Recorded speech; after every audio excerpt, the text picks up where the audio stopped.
Yo creo que el propio sistema, la propia manera de ser del cubano, hay ciertas características que le marcan, ¿no? Y una de ellas seguramente es esa capacidad de estar reinventándose y estar... Sí. Yo creo que incluso por las cosas más sencillas del día a día, ¿no? Pero bueno, entonces si eso se junta con otras cosas, yo por ejemplo en Cuba el tema del emprendimiento no es algo, no está estructurado, no está ahora muchísimo más, pero cuando yo nací en el 90, 2000, yo entro en la universidad 2012 creo, 2013 o así, no era algo, no había internet. Entonces, había muy poco en los centros de trabajo, en la universidad y demás. Entonces, esto no estaba como muy... Tú hacías cosas, que luego eso se llama emprender cuando empiezas a dar forma y demás.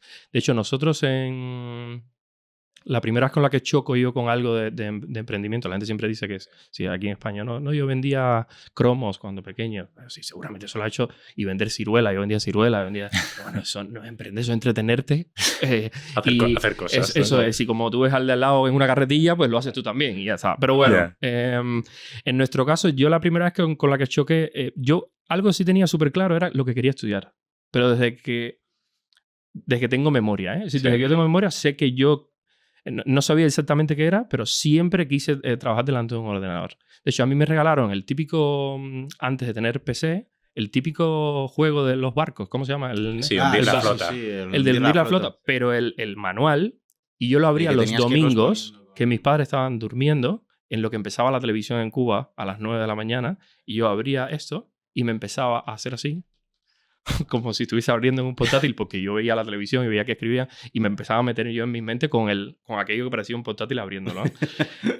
Y siempre quise estudiar algo de programación. Ni lo hice antes. Mis padres los dos son biólogos. No fui de los que estudió programación con 13 años. Sí estudié mucha matemática. Me gustaba muchísimo la matemática y se me daba muy bien. Y entonces en Cuba... Yo creo que ahora a lo mejor ahora mismo no es exactamente igual, porque mi primo, de hecho, está cursando la carrera, la misma que estudié yo, pero yo estudié Computer Science, y además en un muy buen momento. En Cuba le llaman cibernética, tiene un nombre muy ruso. Cibernética, también muy chulo. O sea. Cibernética matemática se llama. En Cuba existe la carrera de informática, porque no son lo mismo. Es decir, informática estudia más bien todo lo que tiene con programación y demás, y en cibernética se estudia resolución de problemas. El programar es secundario, es decir, es la manera en la que resuelves los problemas, pero todo va asociado a resolver problemas. Entonces entré en la universidad y ahí choqué por primera vez con el tema de algo de emprendimiento, que fue en segundo año de la carrera. Cuando ya tienes herramientas para hacer cosas, dices, oye, ¿cómo yo empiezo a aplicar cosas a la vida real, ¿no? Entonces en Cuba en aquel momento no había internet, muy poquito, y yo y un amigo se nos ocurrió la idea, ¿qué pasa si, porque todo el mundo tenía correo electrónico, qué pasa si intentamos ofrecer internet a través de correo electrónico? Entonces la idea que se nos ocurrió fue, montamos un servidor en One y Onos, ahora en España, con un amigo que estaba aquí y nos montó el servidor y demás, y montamos un servicio, como fuera un mail, donde tú enviabas un mail a una dirección que nosotros te dábamos, y si en el asunto del correo tú ponías, por ejemplo, el país, nosotros íbamos, el servicio scrapeaba la página del país, se la descargaba, solamente el index, y se lo enviaba en un archivo comprimido. Entonces el tío podía abrir el país y leerlo en el mail. Y luego el upgrade de esto fue que antes de enviársela, cambiábamos todos los enlaces por emails to. Entonces cuando la persona estaba en el país y clicaba en un nuevo enlace, yo tenía identificado qué enlace era, eso generaba un email por detrás de nuevo, entonces podías navegar en internet a velocidad de correo. Offline. Y esto, claro, no forramos. En el mercado negro, de hecho, la historia es chula porque empezamos a cobrar $5 por usuario. Y vamos a tener casi 12.000 usuarios activos simultáneamente. Pero el tema empezó, imaginaros cuando yo empecé, eso fue en segundo año de la carrera, mi padre me decía, tío, tú no estás para los negocios. No es momento de ganar dinero, tienes que estudiar. Céntrate en eso, céntrate en sacarle partido a todo. Los negocios vendrán después. No, pero bueno, se me entretiene, me gusta, no sé qué.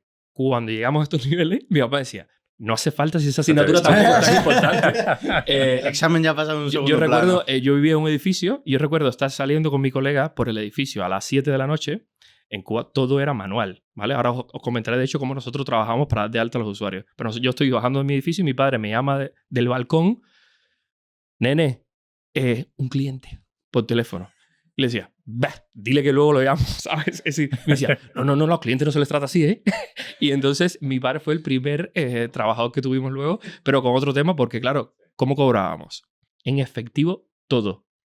Y claro, ¿cómo tú le cobras a alguien $5? Yo empecé cuando eran 30, yendo a la casa de la gente. Y yo iba casa por casa, dame los $5 al mes, y es recurrente. Iba todos los meses a buscar los $5 a la persona. Luego dije, ostras, esto es una movida. A los que eran de barrio les decía, nos vemos en el parque no sé cuál, y les cogía varios. Y después me empecé a dar cuenta y decía, tío, no puedo cuando esto escalaba. Entonces decía, voy a cobrar, si nosotros vamos a buscarlo, $1 más o así, y eso se lo pago a alguien que vaya y sea como un listero y recoja el dinero. Y eso empezó a escalar y se convirtió en un mecanismo de distribución en Cuba, en que, claro, yo tenía como distintas redes, gente en moto, que iba cobrando el dinero. Y después fue la hostia, porque en Cuba cuando empezó el tema de Internet y empezó otros temas de negocios y demás, la cadena de distribución la pudo utilizar otros negocios y nos pagaban a nosotros por utilizar la logística esta que teníamos mandado. O sea, inventaste Globo, lo que pasa que... Sí, bueno, es casi concepto de Amazon, ¿no? Sí. Como Amazon con los servidores, necesitaban servidores, estaban hartos de pagar, y decían, oye, vamos a crear nuestros propios servidores. Eso es. Y de repente ahora todo el mundo está en AWS. Pues es lo mismo con la y fue... eso lo tuvimos yo creo que durante un año y medio. Imaginaros que para dar de alta... Nosotros no teníamos internet en la casa, ¿eh? Por tanto, para dar de alta utilizamos nuestro propio servicio.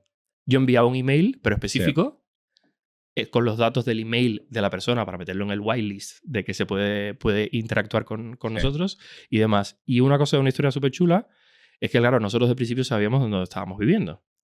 Y entonces, en aquel momento, que tampoco teníamos mucho conocimiento, hicimos un CSV, un Excel, donde pusimos palabras claves que no podías buscar. Pero aquello era una risa, porque tú no veías en el listado Fidel, teta, culo, cualquier pornografía adulto y política, intentamos meter palabras clave, te podrás imaginar lo que había ahí. Si hacías oraciones, te podías encontrar cualquier cosa. Y entonces yo recuerdo, claro, llamar a los clientes y decirles, oye, claro, porque ellos tienen la misma cuenta de correo que a lo mejor la tiene su hijo, eso. Le decía, oye, hay alguien por segunda vez está buscando nalgascaliente.com. Yo, por favor, es la segunda vez en la que te estamos advirtiendo, si no te vamos a tener que cortar el correo. Y el tío decía, no, porque el tío al final veíamos cuándo era él y cuándo era otra persona, porque el tío lo único que buscaba era Messi. De temas de deporte y demás. Y nada, eso funcionó bien, pero sabíamos que tenía fecha de caducidad porque en cuanto existiera el tema de Internet y podíamos haber invertido, pensaba ya en otra cosa. Pero cuando ya estábamos terminando la carrera dijimos, oye, mira, en Cuba cuando terminas la carrera es gratuita, pero luego tienes que pasar lo que se le llama servicio social, que son 2 años donde te ubica directamente el gobierno en un sitio específico como para, de cierta manera, devolver, ¿no? la inversión que has dado. Y nosotros decíamos, ostras, vamos a perder 2 años en qué empresa, haciendo qué o lo que sea. Y decidimos que el dinero que teníamos en aquel momento, que no nos habíamos fundido todavía, invertirlo en nosotros. Y nos pagamos, claro, salir de Cuba es complicado si no tienes ni familia, no tienes nada. Y entonces pagamos una escuela de marketing aquí en España, privada directamente para hacer un curso de marketing. Y vinimos con visa de estudiante en el 2000... Perdona, te dije que empecé la universidad en 2008. 2013 fue que vine a España.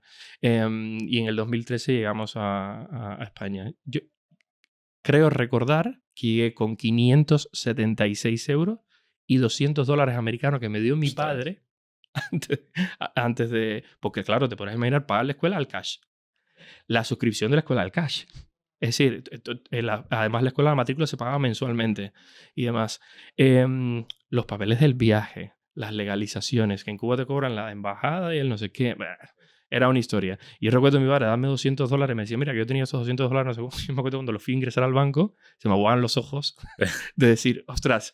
Y empecé aquí nada, llegamos y a currar. Bueno, conocí a mi mujer en el aeropuerto. Ah, sí.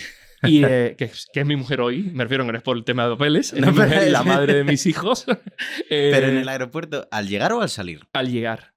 ¿Nada más llegar? Aquí el problema es que yo venía, el amigo que venía conmigo, lo iba a recoger una persona que él sí tenía amistades aquí. Yo no tenía nadie, ¿no? Bueno, sí tenía un amigo, pero no tenía familia. Y una de las personas que venía a recogerlo era conocido de la que es mi mujer hoy. Y entonces, de hecho, hay una foto en el aeropuerto el día que nosotros llegamos donde ella está sujetando mi mochila o algo así. Y yo decía, mira, si ya tú estabas en aquel tema ya me estabas cagando hasta la mochila en aquel momento. Y ahí te dirían tus padres, oye, no te enamores de una española. Efectivamente. Efectivamente. Y entonces, pero bueno, de hecho, la madre siempre pensó que era por los papeles. Y cuando tuvimos al niño le decía, ya estás convencida de que ha sido casualidad. A lo mejor empecé por los papeles, pero luego las cosas se dieron bien. ¿Entiendes?